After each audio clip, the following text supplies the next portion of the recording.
warahmatullahi wabarakatuh.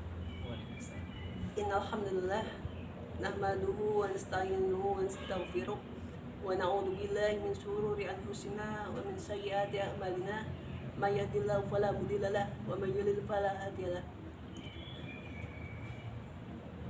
Hadirin yang dirahmati Allah, pertama-tama marilah kita panjatkan bersyukur kehadirat Allah Subhanahu wa taala yang senantiasa selalu melimpahkan nikmat serta karunia kepada kita semua, sehingga pada siang hari ini kita bisa hadir di kajian yang bahagia ini tanpa adanya suatu halangan apapun.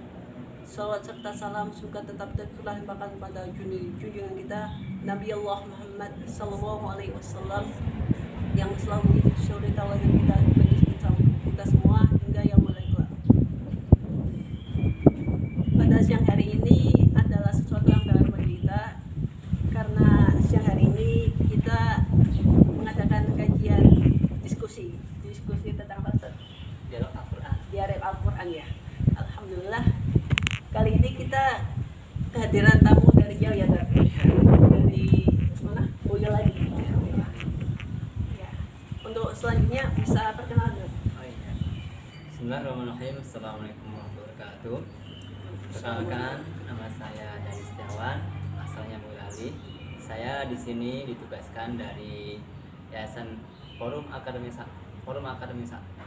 Komunikasi Aktivis Masjid yang mempunyai bidang pendidikan, yakni Akademi Al-Quran FKM yang bertempat di Klaten Solo, Klaten ya, Jawa Tengah.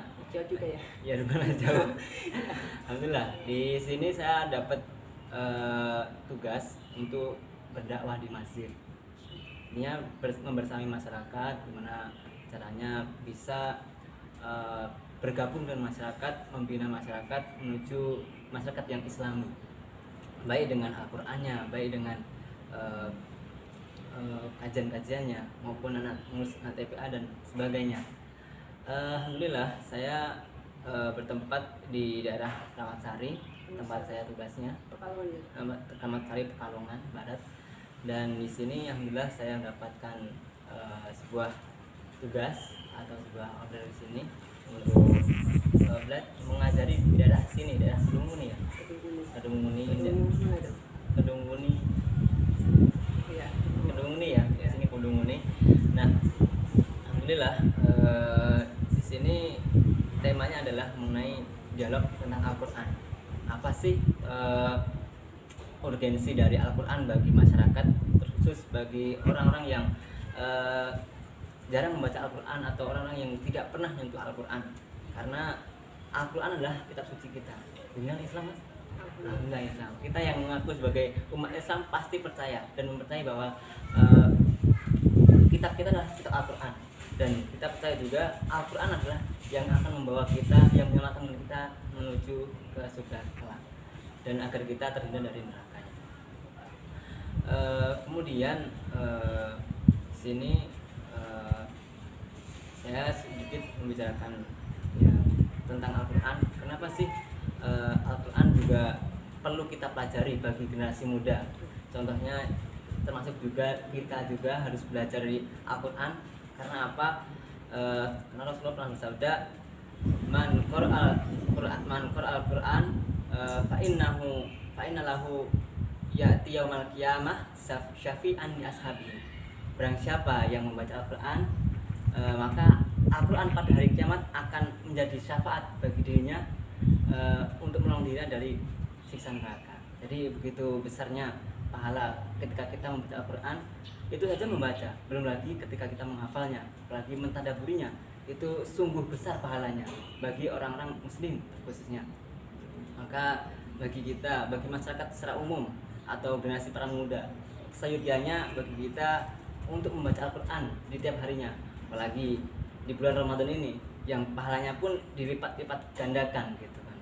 Kalau sehari saja kita membaca satu surat, satu huruf Al-Quran itu diganjar dengan 10 kebaikan, apalagi di bulan Ramadan ini bahkan berpuluh-puluh kebaikan maupun beratus-ratus kebaikan ataupun berjuta-juta kebaikan. Masya Allah ya. Kemudian bagi kita generasi muda atau yang kita sebut generasi milenial terkhususnya, seyogianya atau seharusnya bagi kita memperdalam ilmu tentang bahasa Al-Quran. Apa sih bahasa Al-Quran? Bahasa Al-Quran pakai bahasa apa, Mas? Bahasa Arab ya. Bagi kita bahasa Arab itu kan sekarang udah banyak distorsi atau ke penyelewengan tentang sejarah. Karena dulu orang-orang di Eropa itu sering memakai bahasa Arab dengan tujuan apa? Memahami Al-Quran. Di zaman dulu, di zaman khalifah Bani Abbasiyah, itu bahasa Arab itu sangat terkenal dibanding bahasa-bahasa yang lainnya. Mungkin kalau sekarang di zaman yang serba modern ini, zaman milenium ini, kita lebih terkenal dengan bahasa Inggris, bahasa Barat, bahasa yang tidak mengambil peradaban dari Islam gitu. Jadi mari kita perbanyak lagi literasi tentang Al-Quran, perbanyak lagi literasi tentang bahasa yang mengandung dengan Al-Quran, karena mempelajari Al-Quran itu berpahala. Dimulai dengan apa? Dimulai dengan mempelajari bahasanya, ini bahasa Arab gitu. Karena Rasulullah juga pernah bersabda, khairukum man ta'allama Al-Quran wa 'allamahu. Sebaik-baik kalian adalah orang yang khairukum man ta'allama Al-Quran wa 'allamahu, yang belajar Al-Quran kemudian mengajarkannya dan mengamalkannya gitu ya. Jadi begitu besar pahalanya bagi kita yang senantiasa mempelajari Al-Quran, kemudian mengajarkannya dan kemudian juga mengamalkannya.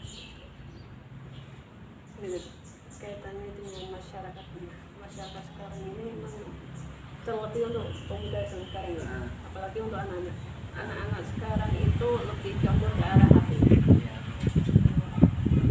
Menurut Ustaz gimana kan? Cara yang harus anak supaya mereka itu ada niatan bagus untuk belajar untuk Al-Quran. Oh iya gitu.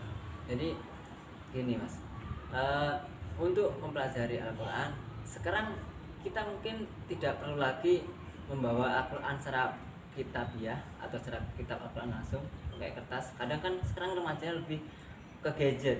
Jadi mana-mana ke gadget, ke pasar ke gadget, ke alun-alun ke gadget, kemudian ke masjid, bahkan kadang sebagian ada yang ke pakai gadget gitu kan.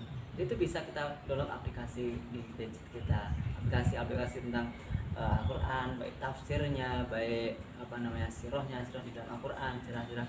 Karena di Al-Quran juga sepertiganya itu berkisah tentang bercerita tentang kisah-kisah gitu. Jadi banyak kisah-kisah di sana. Kalau kita mempelajari kisah di Al-Quran kan banyak gitu Mas. Jadi ya bisa mempelajari sejarah-sejarah Nabi terdahulu, sejarah-sejarah orang terdahulu, gimana menghadapi problem-problem di masyarakat. Bahkan ketika kita mempelajari sejarah, maka sejarah itu akan berulang kembali. Baik yang masa dulu yang udah lampau sampai sekarang juga terjadi. Misalkan saja ya Mas, masa dulu di zaman Nabi Lut. Dulu kan Nabi Lut itu terkenal dengan kaum Sodom yang suka lesbian, ada yang suka lesbian, ada yang suka sama sejenis lah intinya. Nah, di zaman sekarang kembali terjadi lagi kan. Banyak maraknya, kalau istilah sekarang kan LGBT, lesbian, gay, dan transgender kan. Itu banyak. Dan dulu di zaman Nabi Lut itu sudah ada. Makanya kita harus mengingat kembali sejarah. Dengan apa? Dengan kita membaca Al-Quran. Dengan membaca Al-Quran, kemudian mentadaburinya, dan juga kita baca tafsirnya kalau bisa gitu Mas. Jadi karena ilmu Al-Quran itu kalau kita pelajari sampai kita meninggal, sampai ajal kita dicabut oleh Allah SWT, itu tidak akan selesai Mas. Jadi mari kita mulai sedari, walaupun kita sudah agak dewasa ataupun remaja maupun tua, kita mulai terlebih dahulu. Nggak masalah umur, yang penting kita mau belajar Al-Quran dan mendalaminya serta bisa mengajarkan. Bagi sekarang itu ya kan. Jadi tantangan zaman juga. Iya, tantangan zaman juga semakin kesini semakin berat, semakin sulit. Dakwahnya juga tantangan permasalahan itu semakin kompleks. Jadi tidak semua masalah yang dulu muncul kembali lagi akan, tapi mungkin intinya sama, tapi caranya menangannya itu agak berbeda gitu. gitu. Kalau untuk itu, menurut jenengan ada pesan-pesan gitu untuk mungkin kaum muda, mungkin pemuda-pemuda atau mungkin untuk anak-anak yang sekarang ini masih malas-malasan gitu kan? Oh iya. Malas-malasan dalam membaca Quran atau mungkin memahaminya. Oh, iya. Ya, saya berpesan pada generasi milenial atau generasi pemuda untuk sekarang ini, ya agar memperbanyak literasi Al-Quran, literasi dengan sering mengingatnya, atau yang kalau untuk generasi milenial sekarang kan banyak yang bikin video-video gitu, video tentang Al-Quran, ada yang koreknya seperti ini dari mungkin seperti korek Ustaz Muzamil Hasbullah, Ibrahim Al-Haq dan sebagainya, itu kan banyak. Kita bisa di cover, maksudnya bukan di cover, kita ambil video suaranya, kita letakkan sebuah gambar-gambar tentang keindahan dunia gitu, misalkan keindahan di laut, dan ada backsoundnya dari koreknya Ustadz Muzamil gitu kan, itu juga tadabur, bertadabur dengan Al-Quran, dengan pemandangan atau ciptaan Allah Subhanahu wa taala, kan itu juga tingkatan yang tinggi gitu. Setelah kita mempelajari, mengamalkan, apalagi kita mentadaburi, kan itu masya Allah tingkatan yang tinggi gitu. Kalau kita bisa mentadaburinya, bisa menghayati dalam kehidupan kita, kita sadar oh ini ciptaan Allah Subhanahu wa taala begitu besar, gunungnya begitu tinggi, lautannya begitu luas, dan padang pasir juga begitu lebar gitu kan. Itu kalau kita buat video mungkin bisa menarik orang-orang yang belum tertarik tentang Islam, karena kalau kita nggak mempublish atau nggak memberitahukan ini loh kayak gini loh, Islam indah itu seperti ini, ciptaan Allah seperti ini, itu kan kadang sebagian orang tidak, hal umum itu tidak tahu, makanya cuma Al-Quran itu seperti ini, seperti di buku saklek kayak gini, maksudnya nggak luwes gitu kan. Padahal Al-Quran itu syamil. Di dalam Al-Quran juga dijelaskan bahwa al-yauma akmaltu lakum dinakum, bahwa pada hari ini aku telah menyempurnakan agama kalian, wa atmamtu alaikum nikmati, dan aku telah menyempurnakan nikmatku untuk kalian. Nikmat kita apa? Nikmat kita belajar Al-Quran, sehingga kita bisa mentadaburinya, sehingga kita bisa mengenalkannya. Ya, kembali ke sini, jenengan berarti di sini udah lama. Sini alhamdulillah ya, kembali ke pertemuan tadi. Yeah. Saya ditugaskan dari FKM itu ditugaskan untuk tugas Ramadan saja. Alhamdulillah saya dan teman-teman seangkatan saya itu disebar ke penjuru Indonesia, bahkan ada yang di Papua. Dan alhamdulillah saya ditugaskan di Pekalongan. Itu ya sekedar menyebarkan ajaran-ajaran Islam yang benar. Kesan-kesannya sendiri bagaimana di sini? Alhamdulillah kesan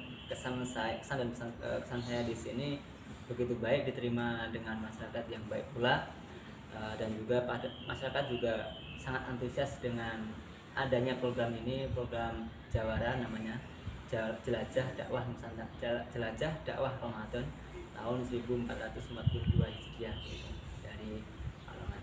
Ya letak saya kan aslinya di base campnya itu di Kramat Sari dekat kota itu. Di sana banyak masyarakat yang antusias dengan kegiatan-kegiatan dakwah Ramadan. Baik saya juga jadi imam taraweh, juga ngajar TPA, kemudian juga ngajar ngisi-ngisi kajian ibu-ibu, bapak-bapak gitu. Terakhir nih Pak, Ya. pesan-pesan paling penting untuk kaum muda itu sebenarnya? Pesan yang paling penting ya. Ya. Tadi pesan biasa. Yang paling mungkin endingnya gitu. Ini closing statement ya. Closing statement ya. Closing statement dari saya ya. Saya juga memastikan pada diri saya sendiri agar senantiasa untuk meningkatkan membaca Al-Quran, baik dengan literasi yang konotasinya mungkin berupa hadis atau Al-Quran yang berkenaan dengan keutamaan Al-Quran, atau berkenaan dengan gimana sih syariat Islam menjaga kita gitu loh. Kan banyak di dalam Al-Quran itu nas-nas atau dalil-dalil yang menunjukkan syariat Islam itu indah.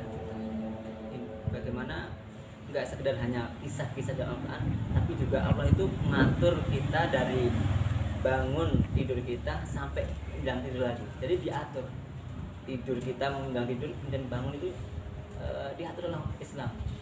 Jadi di Al-Quran juga banyak nas-nas untuk kita. Ada di Al-Quran itu ayat tentang wahwal ladzi yatawaffakum bil laili wa ya'lamu ma jarahtum bin nahar. Lupa saya.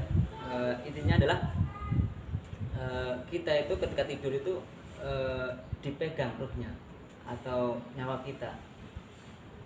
Kan juga orang mati juga dipegang ruhnya oleh Allah, ditempatkan di alam kubur. Tapi kita hanya cuma dipegang oleh Allah SWT, kemudian dikembalikan lagi. Maka seyogyanya kita bersyukur ketika nyawa kita dikembalikan lagi ke dunia untuk beramal soleh, karena kita tidak tahu amalan apa atau waktu kapan kita dimatikan oleh Allah SWT. Entah menit yang akan datang, 2 menit atau 3 menit, kita tidak tahu ke depannya seperti apa. Karena umur kematian itu tidak memandang umur, baik yang muda, baik yang tua, maupun yang kecil, itu jadi pandang umur. Makanya untuk persiapan kita agar diwafatkan oleh Allah Subhanahu wa taala dalam keadaan baik, makanya kita selalu mempersiapkan diri dengan apa? Dengan sering mendekat dengan Al-Quran, kemudian bercengkrama dengan Al-Quran setiap harinya.